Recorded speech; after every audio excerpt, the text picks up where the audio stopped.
یہ طے ہو گیا کہ کثرت کی بنیاد پر فیصلہ نہیں ہوگا. کس کی بنیاد پر فیصلہ ہوگا؟ عقل کی بنیاد پر. جی استدلال کی بنیاد پر فیصلہ ہوگا. اب آ کر حضرت ابن عباس سے ایک صاحب نے کہا، جن صاحب نے کہا میں ان کا نام لینا ضروری نہیں سمجھتا، مگر ایک صاحب نے تھے بھی بڑے صاحب، انہوں نے آ کر حضرت ابن عباس سے کہا، ابن عباس اس لیے لوگوں نے علی کو اپنا خلیفہ نہیں بنایا کہ لوگ یہ کہتے ہیں، توجہ ہے آپ حضرات کی، لوگ یہ کہتے ہیں کہ ایک ہی گھر میں نبوت اور امامت ہونا اچھا نہیں ہے. یہ کیا ہوا؟ یہ بھی خواہش نفسانی ہے. لیکن پروردگار عالم نے تو بہت پہلے ہی انہیں جواب دے دیا تھا، خبردار یہ پیمانہ تمہارا پیمانہ نہیں ہے. اس لیے ایک گھر میں نبوت اور امامت کا جمع ہونا یہ مذموم نہیں ہے. دیکھا جائے گا ایک گھر میں دو قابل لوگ ہیں، اگر ایک گھر میں دو قابل لوگ ہیں نبوت بھی ہوگی اور امامت بھی ہوگی. اگر یہ قاعدہ نہ ہوتا تو حضرت ابراہیم علیہ السلام کو جب اللہ نے امام بنایا، وَإِذِ ابْتَلَىٰ إِبْرَاهِيمَ رَبُّهُ بِكَلِمَاتٍ، جب ابراہیم کو ان کے رب نے کلمات کے ذریعے سے آزمایا، فَأَتَمَّهُنَّ، اور حضرت ابراہیم ان آزمائشوں میں کامیاب ہو گئے، تو اللہ کا اعلان ہوا، اِنِّي جَاعِلُكَ لِلنَّاسِ إِمَامًا، اے ابراہیم میں تمہیں لوگوں کا امام بنا رہا ہوں.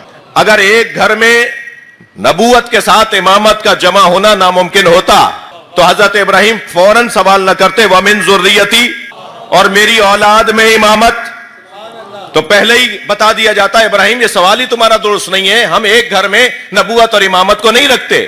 لیکن انہوں نے فوراً مانگا کہ یا اللہ میری اولاد میں بھی امامت ہے، اور پروردگار عالم نے اعلان فرمایا وَجَعَلْنَا فِي ذُرِّيَّتِهِ إِمَامًا، اور ہم نے ابراہیم کی ذریت میں امامت کو قرار دیا، اور ہم نے ابراہیم کی ذریت میں نبوت کو قرار دیا.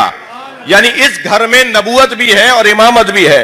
یہ طے ہو گیا، یہ واضح ہو گیا کہ یہ کوئی قاعدہ نہیں ہے کہ ایک گھر میں دو چیزیں نہیں ہو سکتی. دیکھا یہ جائے گا قابل ہے یا نہیں. اگر قابلیت نہیں ہے تو پھر اس بنیاد پر فیصلہ ہونا ہے کہ قابلیت نہیں ہے تو پھر کوئی منصب نہیں ملے گا. خواہشات نفسانی. عزیزان گرامی، قرآن پکار کے کہہ رہا ہے وَلَوْ اتَّبَعَ الْحَقُّ أَهْوَاءَهُمْ لَفَسَدَتِ السَّمَاوَاتُ وَالْأَرْضُ، اگر حق نے ان کی خواہشات کی پیروی کر لی ہوتی تو زمین آسمان اور اس کے درمیان جو کچھ ہے سب برباد ہو جاتے. جملہ ہدیہ کرنے جا رہا ہوں، آپ کے توجہات بھرپور ہیں، میں آپ سے توجہ چاہوں گا، کچھ کہنے جا رہا ہوں. اگر آپ کے سامنے 1000 کتابیں بھی لا کے رکھ دی جائیں نا کہ ان میں لکھا ہوا ہے کہ مولا علی نے کسی کی بیعت کی تھی، تو ان 1000 کتابوں کو سمندر میں بہا دینا. قرآن کہہ رہا ہے آسمان رکا ہوا ہے، زمین ٹھہری ہوئی ہے.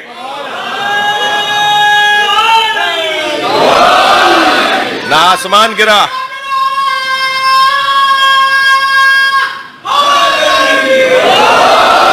نہ آسمان گرا، نہ زمین پھٹی، تو مانے کہ حق نے کسی کی خواہشات کی پیروی نہیں کی.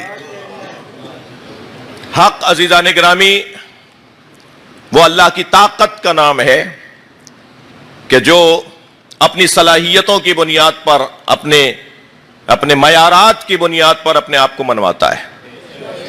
ہر زمانے میں ایسا ہی ہوا ہے. وقت بظاہر وقت اس کے خلاف جاتا ہے مگر آئندہ اسی کا ہوتا ہے. میں لفظوں کو اگر اور بدل کے کہوں کہ حق کے لیے ممکن ہے آج دشوار ہو مگر حق کے لیے کل خوشگوار ہوتا ہے.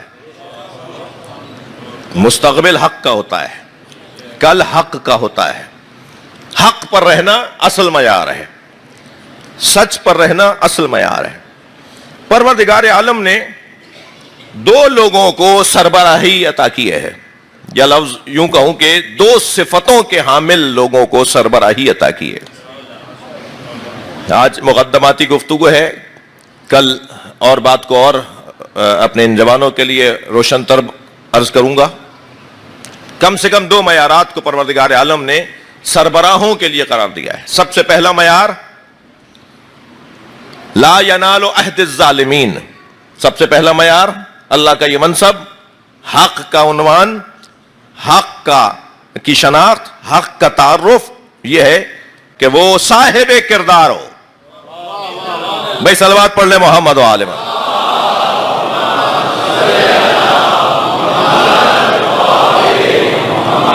حق کا ایک معیار، حق کی ایک کسوٹی یہ ہے کہ جو حق کہلائے، جو حق کا عنوان پائے، اس کے لیے یہ بات بہت روشن ہے کہ وہ صاحب کردار ہو۔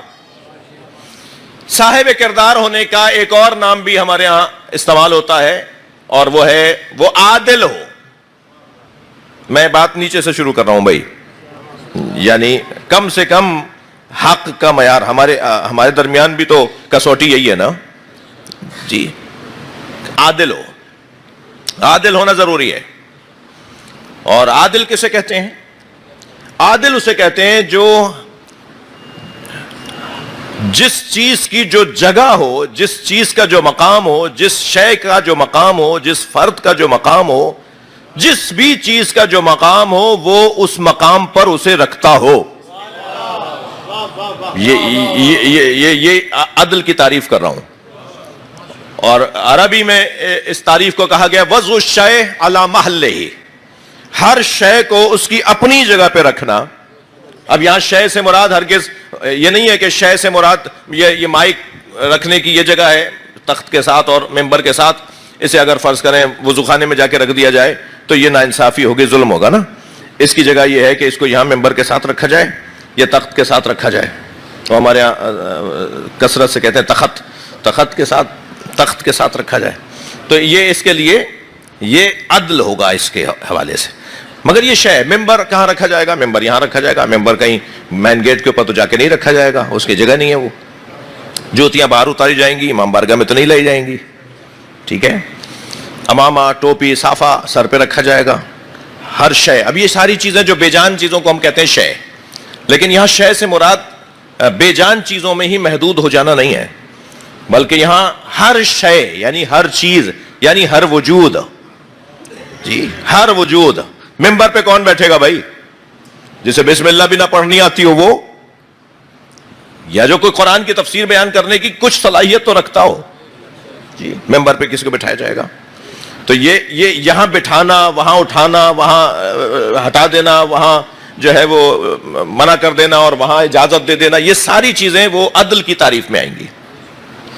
وضع الشیء علی محلہ، عدل۔ کہاں کیا بات کرنی ہے، کہاں کیا بات نہیں کرنی، کہاں کسے کیا کہنا ہے، کہاں کس کے لیے کھڑا ہونا ہے، کہاں کس کے لیے کھڑا نہیں ہونا جی۔